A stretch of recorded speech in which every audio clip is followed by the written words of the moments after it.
2024 में वाराणसी से चुनाव लड़ेंगी ममता बनर्जी। टीएमसी ने कहा प्रधानमंत्री अपने लिए दूसरी सुरक्षित सीट देख लें। देखते हैं 1 मिनट में ये पूरी खबर क्या है। बंगाल की रैली में प्रधानमंत्री मोदी ने बयान दिया है कि ममता हार के डर से एक और सीट से चुनाव लड़ सकती है, जिसके जवाब में तृणमूल कांग्रेस ने बीजेपी पर पलटवार किया है। टीएमसी ने कहा है कि 2024 के लिए प्रधानमंत्री मोदी अपने लिए कोई दूसरी सुरक्षित सीट ढूंढ ले। वाराणसी में टीएमसी प्रधानमंत्री मोदी को चुनौती देने जा रही है। अभी कुछ ही देर पहले नंदीग्राम में जो हुआ वो हम सब ने देखा है। ये दिखाता है दीदी अपनी हार मान चुकी है। पश्चिम बंगाल के दूसरे दौर के मतदान में गुरुवार को 80% से ज्यादा वोट पड़े। नंदीग्राम की हाई प्रोफाइल सीट पर पूरे दिन हंगामा होता रहा। मुख्यमंत्री ममता बनर्जी ने चुनाव आयोग की भूमिका पर सवाल उठाते हुए कहा कि वो बीजेपी के इशारे पर काम कर रहा है। बंगाल में पश्चिमी मिदनापुर के केशोपुर में जी मीडिया की गाड़ी पर हमला किया गया। देखिए पूरी खबर 1 मिनट में।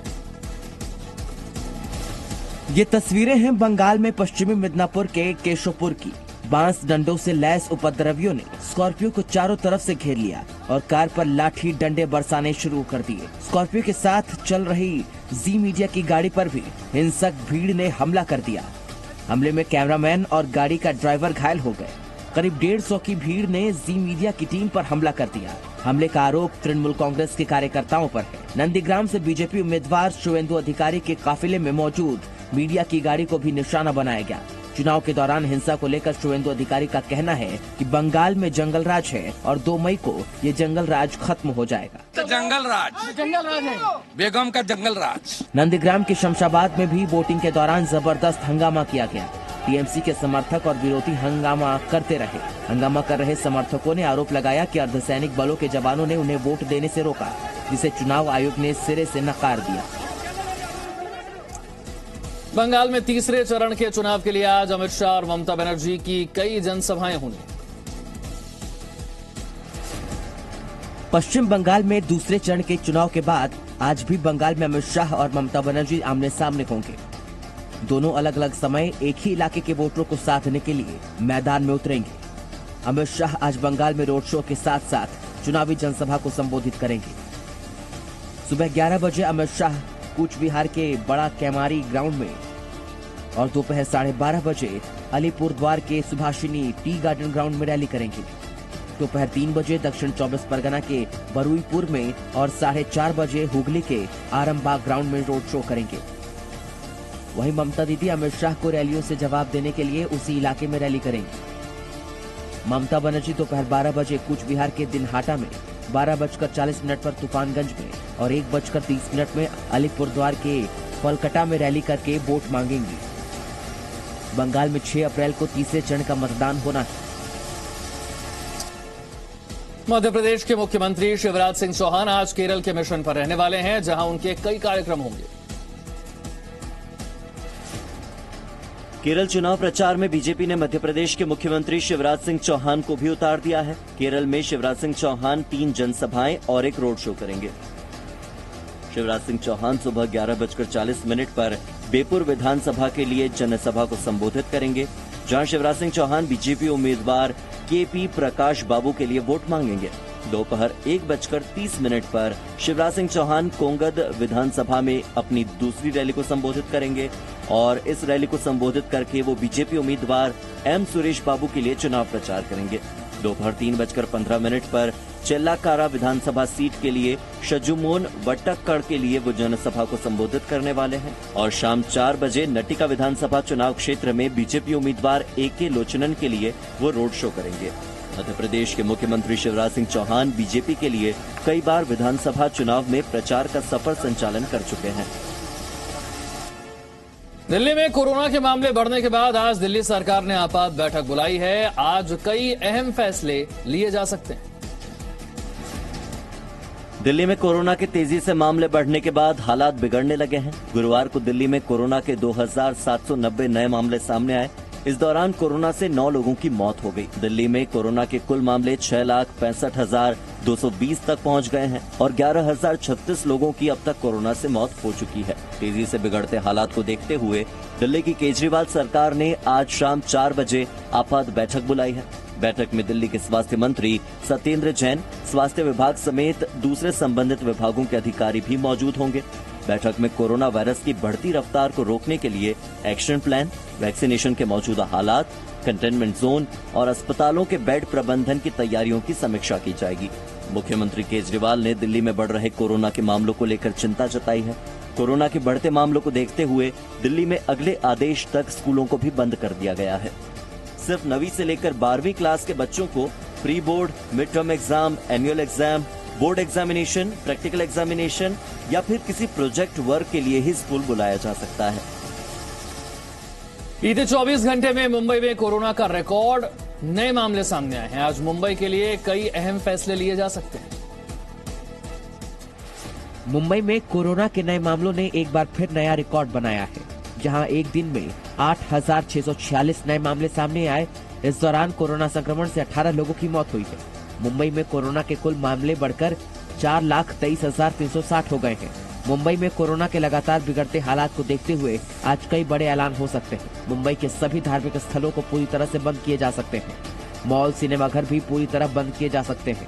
लोकल ट्रेनों में भी एक बार फिर जरूरी सेवाओं से जुड़े कर्मचारियों को छोड़कर बाकी मुसाफिरों की एंट्री बंद हो सकती है।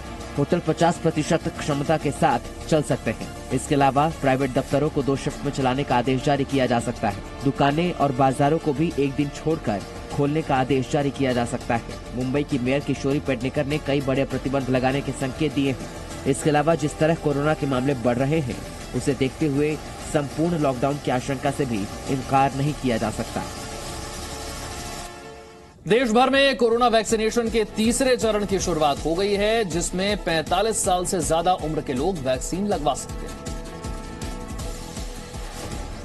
देश भर में कोरोना वैक्सीनेशन के तीसरे चरण की शुरुआत गुरुवार को हो गई, जिसमें 45 साल और उससे ज्यादा उम्र के लोगों को वैक्सीन लगाई जा रही है।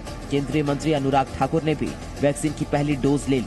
फिल्म अभिनेता अमिताभ बच्चन ने भी कोरोना वैक्सीन की पहली डोज ले ली। गुरुवार को देश भर में कोरोना के 72,000 से ज्यादा नए मरीज सामने आए, जबकि इस दौरान 459 लोगों की मौत हुई। राजधानी दिल्ली में 24 घंटे में करीब 2,800 नए मरीज मिले और 9 लोगों की मौत हो गई। वहीं उत्तर प्रदेश में 2,600, राजस्थान में 1,350 नए मरीज मिले। महाराष्ट्र में बढ़ते मामलों के बीच मास्क और सोशल डिस्टेंसिंग को लेकर प्रशासन की सख्ती के बावजूद लोग कोरोना गाइडलाइंस का पालन नहीं कर रहे हैं। वहीं पंजाब में कोरोना के 3,187 नए मामले सामने आए। मध्य प्रदेश में कोरोना के 2,546 नए केस सामने आए। वहीं 4 शहरों में लॉकडाउन बढ़ाया गया है। संगीतकार बप्पी लहरी को कोरोना संक्रमित होने पर अस्पताल में भर्ती कराया गया है। श्रीनगर में आतंकियों ने बुर्का पहनकर सुरक्षा बलों पर हमला किया, जिसमें एक जवान शहीद हो गया। श्रीनगर में बीजेपी नेता अनवर खान के घर आतंकियों ने बुर्का पहनकर हमला किया है, जिसमें एक पुलिसकर्मी की मौत हो गई है। जम्मू कश्मीर पुलिस के मुताबिक लश्कर-ए-तैयबा के एक आतंकी ने बुर्का पहनकर पहले दरवाजा खटखटाया। सुरक्षा कर्मियों ने जब कैमरे में देखा तो उन्हें लगा कि कोई महिला होगी। जैसे ही सुरक्षा कर्मी ने दरवाजा खोला, वैसे ही आतंकियों ने फायरिंग शुरू कर दी, जिसमें एक जवान शहीद हो गया। पीछे से आए आतंकी ने शहीद जवान का हथियार लेकर फरार हो गया। श्रीनगर में शहीद जवान को श्रद्धांजलि दी गई। जम्मू कश्मीर पुलिस का कहना है कि लश्कर-ए-तैयबा के 4 आतंकियों ने वारदात को अंजाम दिया, जिसमें 2 की पहचान की जा चुकी है। आतंकियों की तलाश में सुरक्षा बलों ने पूरे इलाके की घेराबंदी की और तलाशी अभियान शुरू कर दिया है। एक का नाम शाहिद खुर्शी डार है, छानपुरा का टेररिस्ट, जो हमारे कैटेगराइज टेररिस्ट है, और दूसरा जो है श्रीनगर सिटी का ही है, उबैद सफी डार है उनका नाम। और जो रिसेंटली जो लास्ट ईयर 6 टेररिस्ट नए एक्टिविटी किए हैं, ज्वाइन किए एलटी में, उन्हीं में से दोनों है। बिहार के नवादा में जहरीली शराब पीने से अब तक 12 लोगों की मौत हो चुकी है।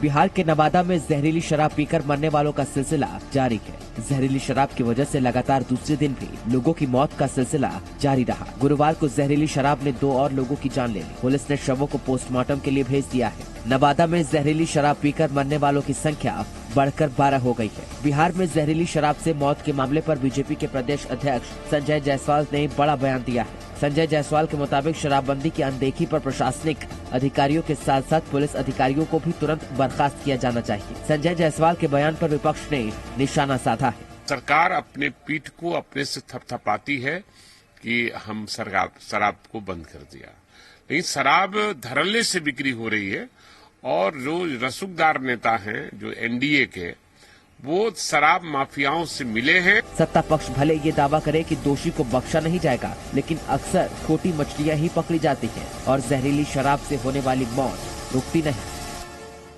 हिमाचल प्रदेश की पहली महिला ड्राइवर सीमा ने पहली बार इंटरस्टेट बस चलाई है। पहाड़ों पर गाड़ी चलाना थोड़ा मुश्किल जरूर होता है, लेकिन बस की ये तस्वीर इसलिए खास है क्योंकि इसे एक महिला ड्राइवर चला रही है। हिमाचल प्रदेश की पहली महिला ड्राइवर सीमा ने इंटरस्टेट बस चलाई है, लेकिन पहाड़ों के टेढ़े मेढ़े रास्ते इनके लिए कोई चुनौती नहीं थी। सर, कोई नहीं डरा था, सबको कॉन्फिडेंस है। सबसे पहले तो मुझे भी कॉन्फिडेंस है कि मैं चंडीगढ़ गई हूँ। महिला ड्राइवर सीमा चंडीगढ़ से शिमला तक बस लेकर आई और इस दौरान बस में करीब 30 से 40 लोग बैठे थे और जब इस सफर के बारे में लोगों से पूछा गया तो उन्होंने क्या कहा, सुनिए। चंडीगढ़ बस स्टैंड से बैठा जी और शिमला पहुंच गया। लड़की ने काफी एफर्ट्स किए, बहुत मेहनत की है, जो कि यहाँ तक अपने मुकाम तक पहुँची है। ऐसा कुछ भी काम नहीं जो कि पुरुषों के लिए बना है। आजकल तो लड़कियाँ काफी आगे निकल चुकी है। हमें इनसे मतलब सीखना चाहिए कि मतलब हमें हर काम में आगे रहना चाहिए।